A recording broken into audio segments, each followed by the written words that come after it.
My dear, whose time has come. Isn't it great how spirit works? And isn't there really only one mind? Those of you who are here for Joy's magnificent healing meditation, that was so inspiring. And, you know, the whole relating to the idea of moving across the waters of being. And here we are, setting sail, once again, at the Mayflower Hotel.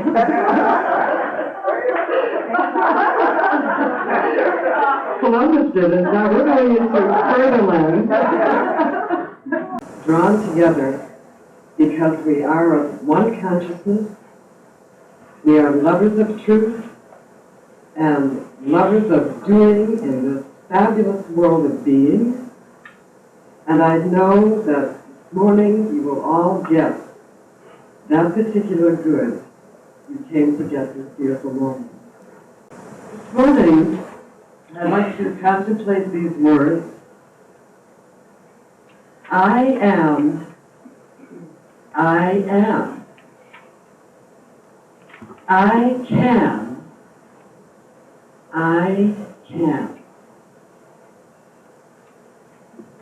Doesn't that feel good and right?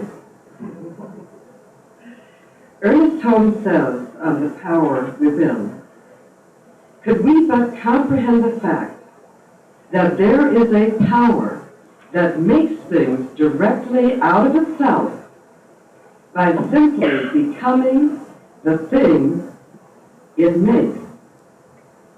Could we but grasp the greatest truth about life and realize that we are dealing with a principle scientifically correct and eternally present, we could accomplish whatever it is possible for us to conceive. Life externalizes at the level of our thought. I can. When we say I can, whenever we move from I can to I can, what has happened? What shift has taken place?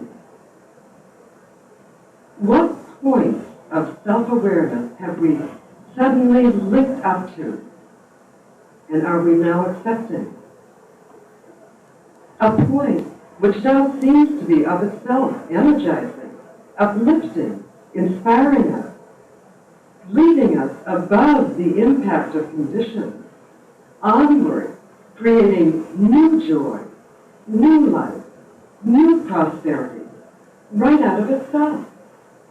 Whereas only a moment ago, we may have slumbered in the pit of apathy, grief, fear, or despair.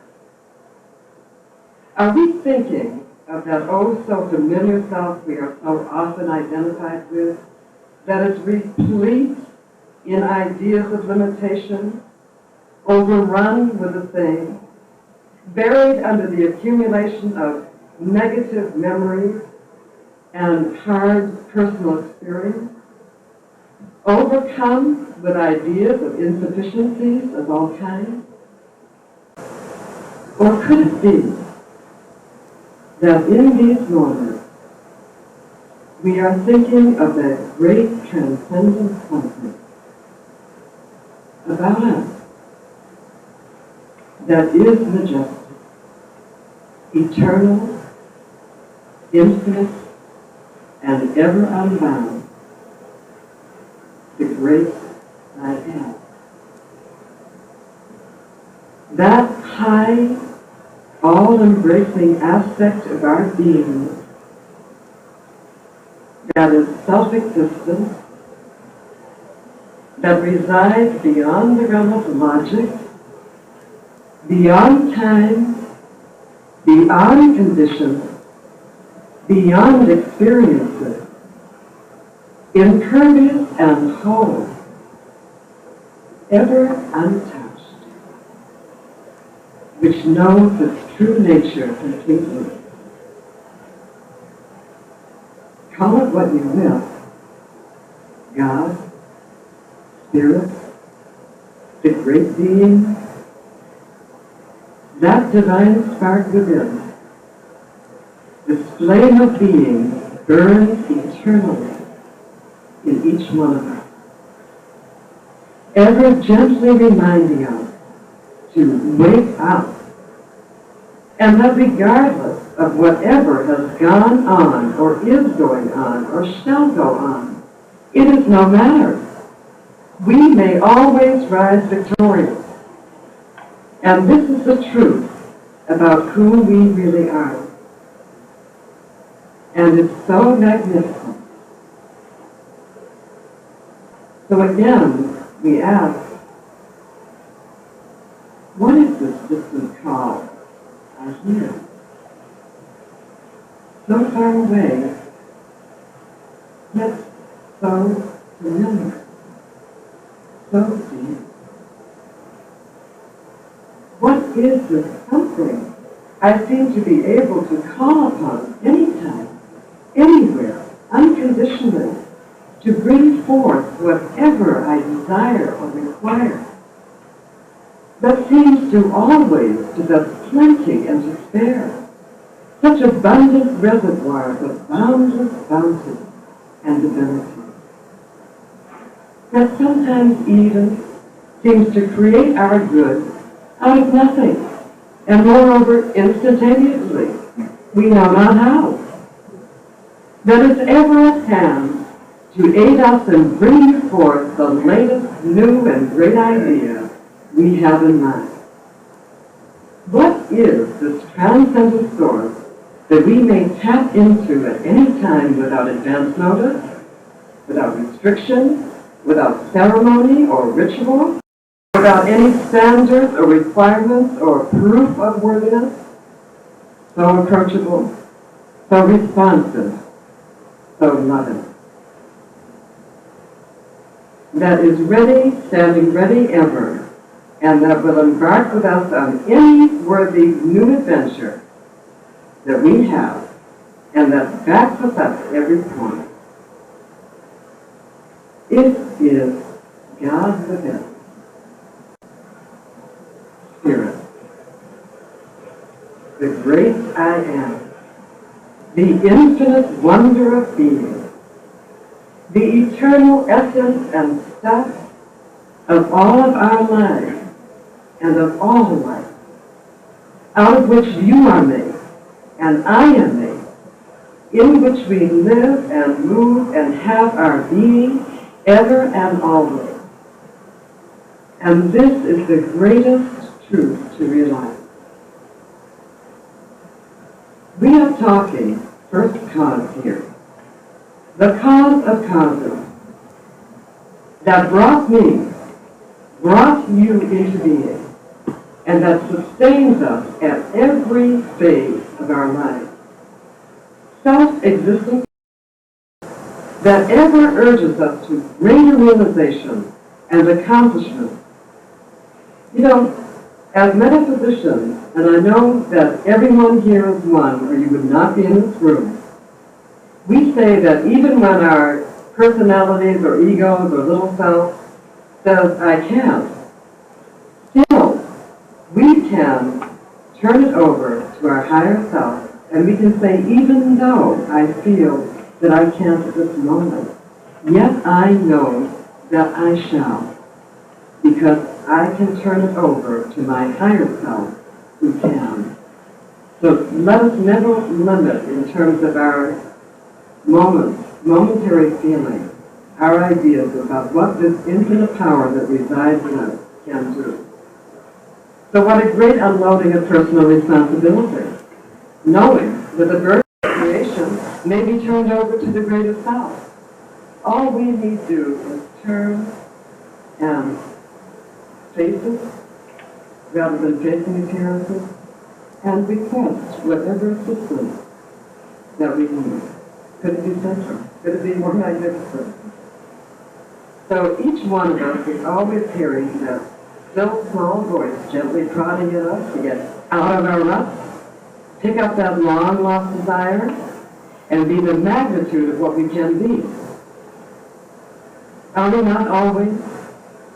regardless of whatever circumstances, yearning to stretch forth beyond some limitation, to express, to be, to experience the eternal more?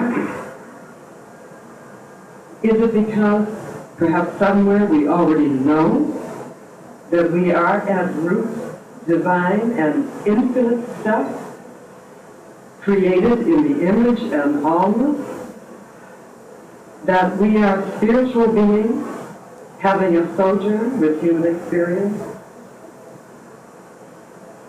And did you know that there are laws in this universe, solid principles and unchanging laws, which we may use to bring about any change in our lives that we so desire? These are the laws of mind, which quite simply say, thoughts are things. Our thoughts at the instant of inception are already becoming the things that we're thinking about. So our thought is creative. And by means of our thoughts and vision,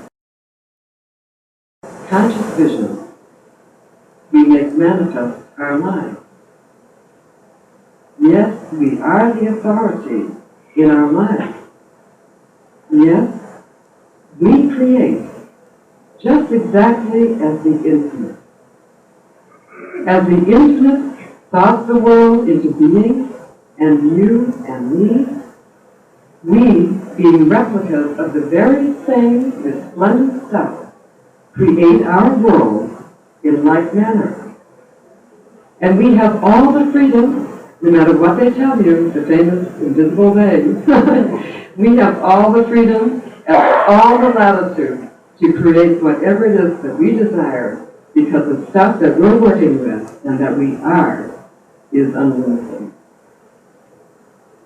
So by means of our thoughts, our words, our feelings, our powers of expectancy and imaging, that which we place our thinking upon comes into being. As Christ said, I and the Father are one. Just as the story of creation, God spoke the word, and it was done. The word became the thing desired. So too, if we could just get this and just understand how powerful our thinking is. So it is that when we speak our words, write our words, are our words, act on our words in faith and belief, we too are accessing that same infinite, unlimited stuff, which is a part of our well-being, which cannot be anywhere than where we are. It then molds and shapes itself into the forms of our words and our expectations. And lo, we give birth to an experience. And our reflection of that idea we have been dwelling on inside. So, thus the great chain of being is ever taking place. The infinite did it, we are doing it, and it shall go on and on and on eternally. For spirit is that impulse that always wants to take form, wants to come out and express as something new, wants to show up as some shape. So we will ever be experiencing this creative ongoingness. And let us never desire to be stuck at any point to say, well, that's it, I'm finished now. No, it's all over. It's never over. As soon as we finish sound realization, and after all, when we make demonstrations of some good, it's just our way of saying that we've come to a higher level. So let us not stop there and get stuck in what we've created, but let's then move on to create, expand more, open our horizons, envision something greater and newer, and move forward from that point. Because no matter how much we want to turn away from this is who we are, and this is what we like to do. We don't like to be stuck. We don't like to hang out anywhere too long. So, knowing our power as one with first cause, primary, infinite cause, does it not behoove us to take welcome responsibility for that great gift of power and freedom which we've been given? And let us praise this power and take more time with that which we are thinking into being, into this great mind. And why not practice right now, consciously selecting, always and ever, the very best ideas you can think of, the highest ideas and visions you can conceive of. Since we are free to use this raw mind however we desire, let's give ourselves the best, for we are of the best. So rather than spending our mental coin and emotional coin dwelling upon lacks and limitations, and thereby urging into being their unwanted effects, fixing them into time and space, let us affirm that these things are not for us. For it cannot be that that sublime force which holds the universe and all its parts in the most exquisite sense of order, harmony, beauty, and bounty could desire anything less for us, its beloved progeny. And since we are all that it is, in inherent nature and capacity, now I'm sure that most of us have felt at one time or another in our unfoldment and our journey on the pathway to full awareness, well, I just had no choice. How many here have felt this? Had no choice. There's nothing I can do. I just have to live with it, put up with it. And probably the source of all depression and futility is in this feeling. I can't, because it isn't the truth about ourselves. So how wonderful it is to awake to the truth that there is something we can do, a very definite something, and that is consciously change our thoughts, change our expectations, change our point of identification, link up with your divine self, change the way you perceive things, reclaim our authority and dignity as divine beings. And there is choice. We are always at a point of choice. Free to succumb to appearances, or to climb that one notch higher and utilize, bring into use that divine power that we are. We may always choose to align with the truth about ourselves. And when we do, everything rises to meet us.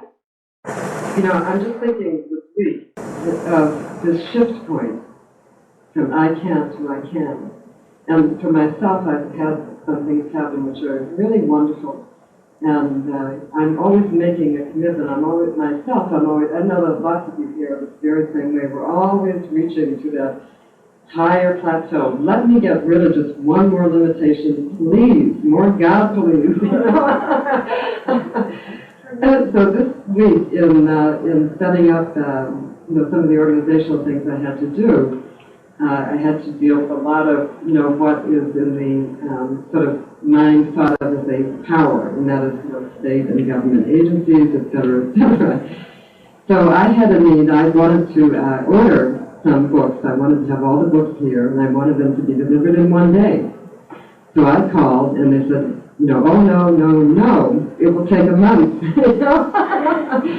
All kinds of forms, this and that, a month. And instead of going with that, getting nuts about that, or letting it go, I said to myself, no. I said, Spirit is right where what it is that I desire to bring into being is. And I stepped up. Instead of going down, I just stepped up. And I just did a mini treatment. I just said, God is where that government agency is, period. So I asked if there was anything I could do. And the supervisor gets on the phone and she says, I know how to help you. And she just moved me through everything, just like an angel. Walking me through everything. She says, now you come down here tomorrow morning, and we'll do this and we'll do that, and I'll facilitate it for you. And I said, you're wonderful, thank you. So I went down, the following morning, and there was the first woman that I had talked to, who was filled with restriction and limitation. And she handed me the wrong forms to fill out, and that, and the whole thing. And the other woman that I was to meet there was at an appointment. So I said, okay, God, what do I do here? I'm really under a time crunch. What do I do? Do I, work with this woman, or do I hold out for the best, knowing that which I had claimed will show up? So I said, well, definitely go get a coffee and hold out for the best. So I went across and came back in, and sure enough, there was kind of radiant face, behind there, and I said, oh, you must be Beth. And she said, oh, we knew by your heels that you were Linda. So she called Albany. When she called up Albany, now if you're calling like the New York telephone company, how many times are you going to get the same person twice? Yeah, I have. Maybe never. Well, she got the very same guy on the phone from the day before, who she talked to up at Albany. So it was done like in an instant, and she said, and the other woman was standing over there, and she said, I said, isn't that wonderful? Can you believe it? The same guy was there.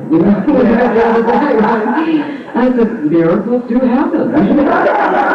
And she said, yes, I guess I do. But anyway, it was great because I got an immediate sales tax number, and I could call California, got all the books, they were all here, it's all done. And it seems that each day, so we never stop having challenges, because that's what life is about. If we didn't have these opportunities to bring out those gifts, to exercise, to bring out some further awareness, we wouldn't be going anywhere, right? So we should welcome our gifts and love them and praise them. So anyway, I had some great gifts this week, and every single one has worked out miraculously. And I can't tell too many stories because I know we have to move on. But let me just say, I moved from minus the keyboard on Friday to an exquisite array of maybe, well, first of all, all the leaves they were showing up. Then the very next morning, I got a call from Otto offering a keyboard, from another member who's not here this morning but will be offering another keyboard. It's like this abundant supply of keyboards. Just suddenly showed up and said, I'm rich with keyboards. But it comes from that stepping up. See, when you step up and you step into that faith, abundance operates. It recognizes itself. It doesn't like to work when you're in an area of like, oh, poor miserable me, oh, my universe is terrible. It requires some courageousness from us and commitment, and then we'll really go to town for us. So, it occurred to me, I was thinking that as children, when we come in, before a child commences into the realm of experience, it only can conceive of the best for itself, right? And then come the experiences, the voices of authority, the parents, and the hearsay of whatever opinions are fashionable at that time in that child's religious, social climate. So here we have an infinite treasure who is already beset with the obligation of choice. Although at that point, when you're a child, we're unconscious. We don't have the power that we do now. So the consciousness is already assailed from the beginning by all kinds of conflicting and confusing ideas. And this infinite being must sort out that which is true and that which is false. Whether to go with what its higher self, the higher instincts are urging, or to gradually give up more and more pieces of infinitude and go along with accommodating the crowd, being nice, agreements, make it precious. And pretty soon we find an infinite being beset and beleaguered, no longer remembering who it is, no longer exuberant and looking forward to every single moment, now developing reticence, suspicion, ideas of limitation, feelings of separation from good. I can't, I won't, and all of that. Yes, even with all that we go through in the human experience, yes, here we are, aren't we? Here we are. Even with this onslaught of outside world effects, no effect can be so permanent as to serve to quiet that ever-present voice of truth, that recurring glimmer of possibility that flickers within. No experience, not even the most devastating, serves to drown it out once and for all. That inner voice that reminds us of the supremacy of our being and of our spirit. Once again, to our dreams, our visions, our hopes, our highest expectations, they are divine. Re-embracing them, bringing them to the forefront, accepting them into our lives once again as right and true and normal to us, to resurrect them again, pure and uncluttered by the accumulation of race thought, or the, as Jung calls it, the mass unconscious. We must rise independent in God awareness, saying yes to ourselves again, listening to the promptings of our inner self once more, turning away absolutely from evidences of appearances, from the outer noise and the outer pole, reestablishing a firm and centered awareness of the splendor and the power and the grace that we are as unlimited spiritual beings. For it is only in this higher awareness, the true point of recovery and comprehension of our true nature, that our lives begin to come round, to express something more, to aspire to something greater than before. Reclaiming those very desires and bringing them up releases the energy of advancement. It is only when we acknowledge and consciously link up with that wondrous spiritual essence and power that we have that we begin to right away transcend the effects of our limited thinking and enter that experience known as heaven on earth. In resurrecting the sense of who we really are, we gather back strength and power of our lives, which never really went anywhere. So let us go within now. And right now, make a new commitment to not accept fate. Okay, so let's do a closing treatment.